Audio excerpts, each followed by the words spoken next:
How have you worked at ensuring that the client is not advertising up against inappropriate content, and more specifically, given the events of the last 48 hours, how that inappropriate content isn't on Google's platform in the first place? So to answer your first question, there are very easy ways that an advertiser can negative target against certain keywords. So if you don't want to be against a barroom brawl or any kind of saucy language, you can actually have a negative targeting scheme and prevent your ad from showing up against that content. It's true on YouTube, it's true on the content network, and it is, given the volumes at which Google serves up ads, it is rare for us to have, it's not impossible, but it's very rare for us to have an inadvertent exposure of an ad against inappropriate content.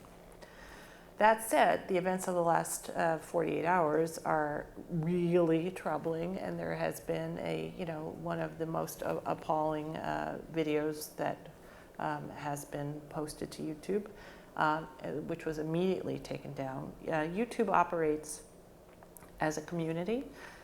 We have more than 100 hours of video uploaded every minute. Therefore, we're swimming in an ocean of content. We have a very well-oiled machine, a 24-hour monitoring capability whereby any member of the community can flag inappropriate content. It immediately gets reviewed or gets into a queue depending on the level of alarm coming from the flagger. It gets reviewed and it gets taken down. So it's a...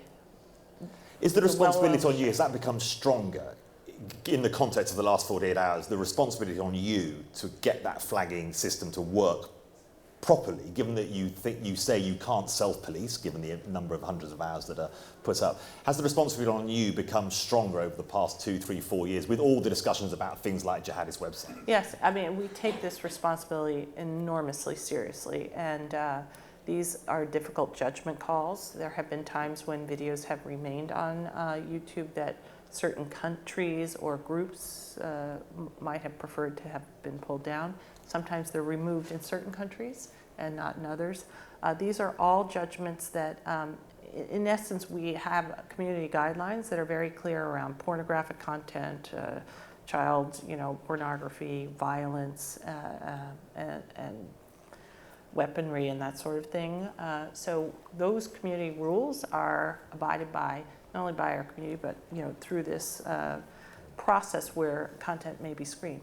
There are judgments made from time to time to have certain content remain for the purposes of news and information and fair information. And it's not unlike, I think, some judgments that might be made by BBC and others. Okay.